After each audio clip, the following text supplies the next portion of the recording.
Hello and welcome to the Coyote Corner Spring Football Special. I am Jay Elson. Well, it's been a busy few weeks here in Vermilion as the University of South Dakota football program took its first official steps toward the 2015 season. Now, over the next 30 minutes, we're going to recap the Coyote Spring campaign, which included 15 practices and culminated with the annual spring game.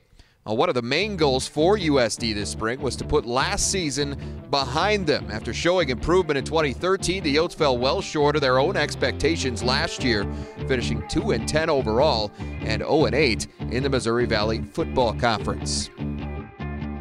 Well, Joe Glenn is entering his fourth season as the head coach of the University of South Dakota Coyotes. He's been overseeing things, of course, this spring, and he joins us now to give us some perspective on what he's seen over the past few weeks. And Joe, let's keep it simple to start. Why is this such an important time of year for your football team? Well, for anybody's football team, you get 15 practices in spring football during the spring to bring your team together and start for next year. Now, what that means is all the kids on your team, we had, I think we started out with about 75, they're going to run South Dakota's plays on offense, on defense, and in special teams. We don't have a game against another team until September 5th. So through spring, you're doing nothing but learning our playbook on offense, defense, and special teams. And it's a time for every player to focus just on us, not on running North Dakota State or South Dakota State's plays. We're going to run South Dakota stuff. And so they all get a chance to work within our system, and therein is the secret of spring ball. And again, fall camp. We'll go back 29 practices now in fall camp. And so we're on the right track. We need to get healthy, but that time will help. And when we come around to fall camp, we'll have everybody back, and really looking forward to getting everybody together and more so get ready for our first game against Kansas State. Well, I mean, you brought up the health, and that was certainly one of the headlines throughout the last couple of years and even through this spring for you. I mean, you never really got a chance to work with a full roster. And part of that's the fact that, a lot of the new guys are just not here. They're not on campus yet, but a lot of that also is because you are so dinged up. And how have those injuries hindered what you had maybe hoped to accomplish this spring? Yeah, what people might not realize is that the seniors that we had on this year's team are gone. The incoming freshmen aren't here yet. So you're actually working with just 2 classes short. And so we're limited in our numbers, and so we have not as big a roster as we will have down the road, working on getting ready for September 5th again. But 19 guys at any one point or another missed time for you during the spring. 19 guys that you were supposed to have. But at the same time, that's injuries. That's a tough thing. That's a part of the sport. But the only good part about that, I suppose, is the fact that I know you were excited a lot about the young guys you had last year, guys that were either a little bit further down the depth chart or guys that were just redshirting. This is an opportunity then for them to get a lot of extra reps, and that's got to be very beneficial. Yeah, it sure is. If you've got some guys that are doubtful for the spring, either with a shoulder or an arm or a leg, we're not going to play those guys in spring ball. We're going to rest them up, make sure their surgeries are corrective.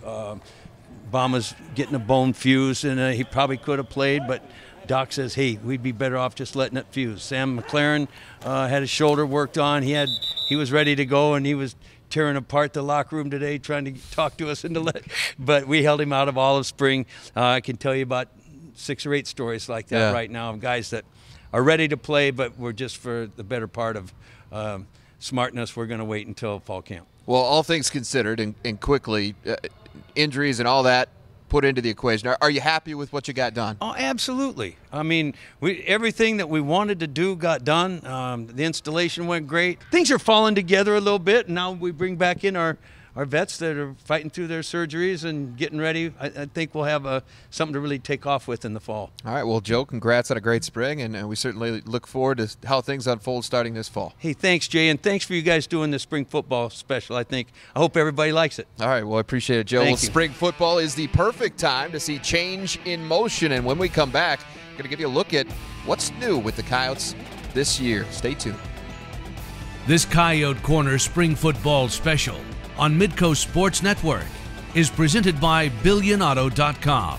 Volunteers of America, Dakotas, Vermilion Federal Credit Union, and Knutson Family Dentistry of Vermilion.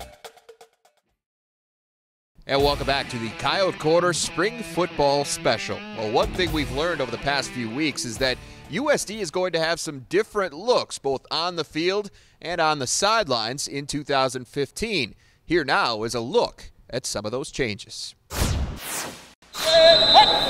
The biggest and most apparent difference will be schematic. After struggling on the defensive side of the football in 2014, defensive coordinator Jason Petrino went back to the drawing board. We weren't just as dynamic on the edge. Obviously, when you have Tyler and Kean on both sides, I mean, you can do a lot of different things.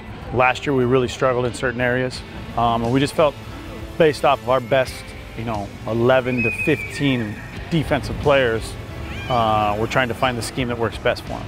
Bottom line. Ultimately, Petrino and the rest of the coaching staff decided to make the switch from the 3-4 base defense they'd employed since 2012 to a 4-3. This spring has been their first opportunity to see that change in motion. There's some, uncertainty. You got a linebacker, inside linebacker that's out in space a little bit that hasn't been out in space. Probably some of the main things. Messing around with certain coverages that fit that we haven't ran maybe out of our 3-4 stuff. So it's just trying to find out what we do best. Petrino calls it a work in progress, but says overall he's pretty pleased with how far his group has come in such a short time. We had some base goals going into spring ball, what we wanted to do afterwards. After 15 practices, we're going to look back and we say, okay, did we accomplish this? Did we accomplish this? And for the most part, we have. A handful of Coyotes, including junior-to-be Jet Moreland, are also learning new positions. Moreland spent his first 2 seasons at outside linebacker, but has switched to safety for 2015. I kind of half expected it, the move. The safety spot isn't exactly foreign to Moreland.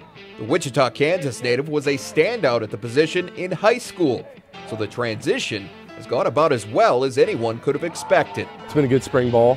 Back half of the season last year, it kind of put me in some formations where I played kind of a roll-down safety type, so being an underweight outside backer, I'm obviously a lot more comfortable back there at safety. So it's been fun. I like it. A guy that plays very physical, a guy that can run, not afraid to tackle. He's playing top down. Early on he really wanted to step and get close to the box, and I say we got to back you up here a little bit. But skill set was only part of the reason for this move. Petrino sees something else that may be even more valuable. Within that secondary group, more than anything, what we need is some improved leadership. We've got quiet leaders. Jet's a very vocal leader, and you could ask our strength staff, you could ask people in this building, everybody around. They recognize Jet as a leader of our football team. In addition to Moreland, at least 6 other Coyotes took reps at new positions this spring. Junior Colin Mertlick and redshirt freshman Andrew Van Ginkel have moved to defensive end, and according to coaches, both have performed very well. Those same coaches think former safety Alex Coker has a chance to make a significant impact at linebacker. 3. The Coyote coaching staff also has a different look. Marquise Williams, who's coached the defensive line for the past 2 seasons, is now also serving as the Coyote special teams coordinator. He's made it his mission to make sure everyone understands the value of football's sometimes forgotten phase. It's my job and our job as coaches to give those guys the tools, whether it's teaching guys how to block, how to tackle, how to get off blocks is basic fundamentals. So we're working a lot at circuit work. So we're breaking those guys in groups of 10 or 8, and we're really focusing on different aspects of the game. So we're really harping situations, assignments, and then knowing the rules of the game. Williams has a new role, but 2 guys are new altogether. Marty BIAGI comes to USD after 3 years at Southern University in Baton Rouge, Louisiana, where he most recently served as special teams coordinator and defensive backs coach. He'll work primarily with cornerbacks for the Coyotes. I teach it a lot like a class, and so I hold them accountable more so in the classroom than anywhere. I believe that if you can find different ways, everybody learns differently. So I expect and demand that they do things in the classroom that then I can see it carry over verbally, by taking notes, anything that can then transition onto the field to make them think and have to be able to just react. Colin Prosser may be new to the staff, but he's not new to USD. Prosser was a graduate assistant for the Coyotes from 2009 to 2010 and returns to Vermilion after 5 seasons at Morningside College in Sioux City, Iowa. He'll coach the tight ends and offensive tackles. Really grateful, for the opportunity that Coach Glenn has given me. It's home. It's good to be home. It's good to be back in the Dome. USD football is what I grew up on. I'm really excited to get started and kind of get rolling the season. Well, change can be exciting, but as Joe Glenn well knows, consistency is the foundation of a good program. Alex Heinert will give us an off-season update on some of the Coyotes' key returners next. This Coyote Corner Spring Football Special on Midco Sports Network is presented by BillionAuto.com, Volunteers of America Dakotas, Vermilion Federal Credit Union, and Knutson Family Dentistry of Vermilion. And welcome back. While some things have changed in the South Dakota football program during this offseason, much has stayed the same. And for more on who's coming back in 2015, here's Alex Heinert. Thanks, Jay. Well, spring is typically all about all things new. Here at the University of South Dakota football program, it's what's staying the same that's the big storyline this spring. Despite some changes on the field and in the coaching staff, this fall's version of Coyote football will feature a familiar core that will look to continue to grow together. With 18 returning starters and a number more with starting experience back in the fold, it's safe to say that 2015's team won't be lacking leadership or familiarity at the FCS level. That experience will be felt most on defense, where 9 starters return to give stability to a unit transitioning to a 4-3 base. 9 of the team's 10 leading tacklers are back, including both defensive captains from last year in linebacker Kean Loggy and lineman Drew Iddings. While both are shifting to different positions in the new defensive scheme, their presence and playmaking ability will remain a constant. Loggy is one of 3 returning starters in the linebacking core, as he'll team up again with Missouri Valley All-Conference backer John Wessel at the Mike spot and senior Ryan Hillier at the will. Up front, Iddings will have experienced company alongside him as well, in seniors Nick Jacobs and Sean Breedle both resuming their roles on the D-line. In the defensive backfield, Mike Lilly and Chris Tyler each started at corner last year and have impressed this spring, while Tyson Graham returns as well after leading the team in tackles as a sophomore in 2014. On the offensive side, the back injury to Kevin Earl and the strong spring of Ryan Sager have put the role of starting quarterback up in the air, but what is clear is that whomever gets the call under center on September 5th in the season opener will have plenty of experienced skill players around him. That group is led by all-conference receiver Eric Schuford, who finished in the top 10 in catches and receiving yards in the Valley last year and was also named to the conference's all-newcomer team. Along with Schuford, big play receiving threat Riley Donovan is back, as is tight end Aaron Ramsey, who was a revelation as a freshman before missing the second half of the season with a knee injury. Speaking of injuries, 2 groups that were hit hardest in that department last year, the offensive line and the running backs, will both have key members coming back at full health. Tackle Derek Chancellor and running back Trevor Bama haven't been involved in contact drills this spring after each suffered season-ending injuries in 2014, but both should be fully fit by the fall. Starting center Sam McLaren and right guard Niall Banks are both back after strong campaigns last year on the O-line, while Corey Kilgore and Drew Potter return to add depth and talent in the backfield. On special teams, all-conference kicker and punter Miles Bergner will look to continue his outstanding form of 2014 after hitting 16 of 17 field goals and finishing in the top 20 in the nation in punting average. Finally, even though the personnel between the numbers isn't changing too dramatically, the biggest constant for Coyote football remains on the sidelines, where head coach Joe Glenn and 6 of his 8 assistants from last year are back for another shot at the Missouri Valley. Well, all things new and old were on display during this year's spring game. We'll show you the highlights next. This Coyote Corner Spring Football Special on Midco Sports Network is presented by BillionAuto.com, Volunteers of America Dakotas, Vermilion Federal Credit Union, and Knutson Family Dentistry of Vermilion. And welcome back. Well, after 30 days of weight training, film study, and of course practice, the Coyotes rounded out the spring season with the annual spring football game on April 25th. Now, granted, it's a far cry from what the team can expect to experience come September, but it did allow them to gauge the progress they've made over the past few weeks. Let's take a look at the highlights. Red versus white, offense versus defense, though nothing but bragging rights at stake. With Kevin Earl out, Ryan Sager took all of the first-team reps at quarterback and showed on the opening drive. Sager over the middle for Riley Donovan. Nice catch for 15 yards and a first down. 3 plays later, Sager bootlegs right. He's going to find Ben Kramer all alone in the end zone. It's a 15-yard touchdown. Sager 3 for 3 for 35 yards on that opening drive to give the offense an early lead. Kramer, by the way, would finish with a game-high 4 catches for 42 yards and that score. Meanwhile, Donovan followed up his first catch with another nice grab on the next drive. Full extension, 16 yards this time. Donovan finished with those 2 catches for 31 yards on the day. The offense back in the red zone, but not for long. Next play, Sager's pass picked off at the line by Andrew Van Ginkel. Coaches raved about this kid throughout spring ball, and he comes up with a big play right there for the defense.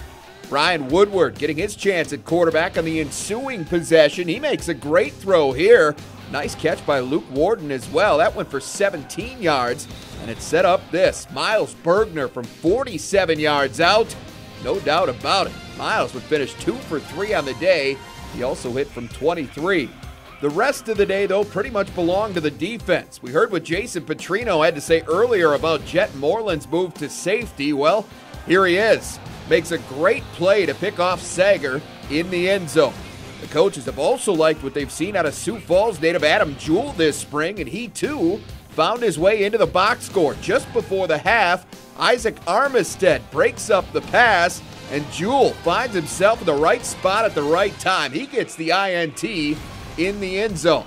But Jewell didn't stop there. Late in the game now, Chase Glazier overshoots Warden, and 25 takes advantage. Jewell's second interception of the day goes as a pick 6, and that would pretty much wrap things up. The defense wins the day, although players on both sides say they were pleased with the way things went this spring.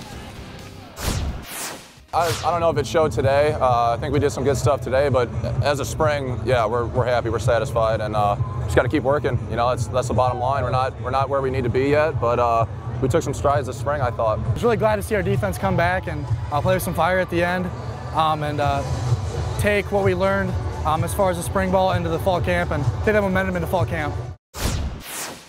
With the spring season now complete, Joe Glenn and the Coyotes are one step closer to the start of the 2015 season. We'll wrap things up with a look at some of the preseason storylines right after this. This Coyote Corner Spring Football Special on Midco Sports Network is presented by BillionAuto.com, Volunteers of America Dakotas, Vermilion Federal Credit Union, and Knutson Family Dentistry of Vermilion.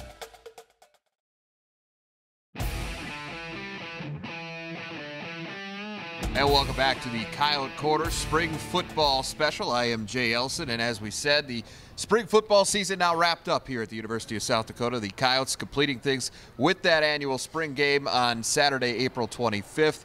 And, you know, we got some answers, joined now by Mick Gary of the Argus Leader and Jeremy Hoyk from the Yankton Press and Dakotan guys that cover the University of South Dakota football team. And, guys, we did get some answers. Obviously, though, anytime you come out of a spring football season, there's going to be some questions as well. And so we head into fall camp, and there's a few of them that we're going to highlight here that we've come up with that right now we can't answer. And it starts with the quarterback position because Kevin Earl missed most of spring ball with an injury, wasn't around the team for much of that time. The coaching staff isn't really saying much as far as what his status will be going forward. And so with that in mind, you really can't help but wonder if he's going to be the guy that leads this team into the 2015 season. What do you think about that, man?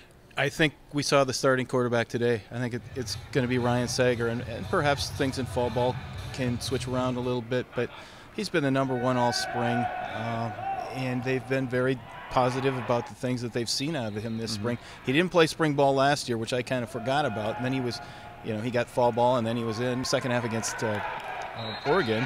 All of a sudden, he's the guy for 4 games. And I think that this year, fortified with the spring ball thing, that they'll see a little bit sharper Ryan Sager next fall, and I would guess the way things look right now, if you take things as they seem, certainly would be the big favorite to be the #1 quarterback. What would you add to that, Jeremy? No, I think what we saw today from Ryan Sager, I mean, from my perspective, he looked pretty comfortable. He looked under control. He was credited for 2 interceptions. Now, one was tipped at the line. The other one was, I think we could say, dropped in the end zone.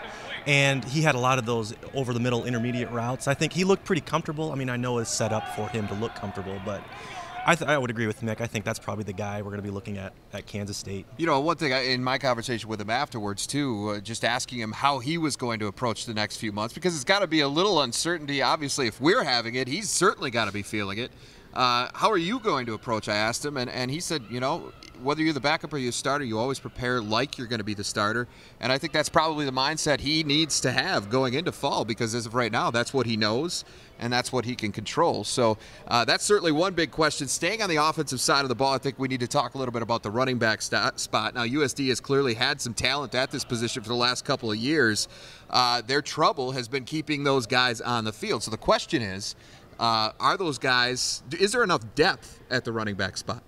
I would say the answer to that is no, but that they're bringing in 5 guys. Mm-hmm. They like all of them in their own way, and certainly several of them are probably not going to play next year, but a couple of them are. And that will be an interesting part of camp to see which of those freshman running backs emerges, and it earns the confidence of the coaches to the point where that guy can be the 3rd running back or the 2nd running back. If there's, inevitably, it seems like we deal with injuries that's running back position in this program.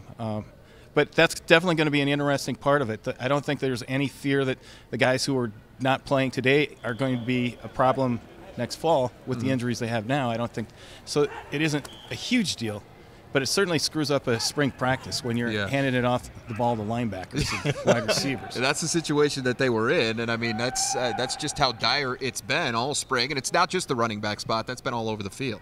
Right. And Joe had some nice comments to say about Trevor Bauman and Corey Kilgore. Once, they've got a couple months, it's nothing serious. So once they get back to fall camp, I think Joe sounds pretty confident that those 2 guys will be featured pretty heavily. But yeah, I think when you recruit 5 running backs, that probably should tell you something about that spot. Absolutely. We need some immediate help. Well, let's switch it over to the defensive side now, guys. USD struggles on that side were well documented. They've tried to adjust things schematically by switching to the 4-3 base from that 3-4, but will they get better in 2015 on defense? One thing Joe talked a lot about last year is it seems like the Coyotes got beat a lot on those over-the-top passes, and I think today we probably saw some, I would say some steps forward, with a guy like Jet Moreland had an interception. Adam Jewell, the guy we'll probably hear a lot about in the fall, he had a couple interceptions, and one that he probably wanted to take back, but he couldn't because of the construction. But I know it's a small sample size, but I think just seeing what we saw today, that I think there's some little steps of progress there from the secondary at least, that, hey, these guys, are a little bit more athletic, can probably stay with some of those Missouri Valley receivers. All right, where does the improvement have to start for you, Mick? It's got to start with the pass rush. And we saw some things that Andrew Van Ginkel is an intriguing prospect. He made the big play today with the deflection and caught his own deflection for a turnover there. And the coaches he's got to get bigger and stronger, but he looks like a kid who might be that kind of guy who's a little bit better than everybody else, and that's what this program does not have right now. Right. They don't have enough guys who are better than, these breakout kind of standout players. There's not enough of them in this program right now, and perhaps he's that type of guy. All right, well, we really appreciate your input, fellas. From here, of course, the focus turns to the fall and the official start of the 2015 season. Now, the Coyotes going to report to fall camp on Wednesday, August 5th, with their first official practice scheduled for the following day. USD will then open up the regular season on Saturday, September 5th at Kansas State. Well, we will, of course, be back to get you ready for all that with the start of another season of Coyote Corner. Look for that on Tuesday, September 1st. And that's going to do it for us for today. For McGarry, Jeremy Hoyk, Alex Heinert, I am Jay Elson. Thanks for watching the Coyote Corner Spring Football Special.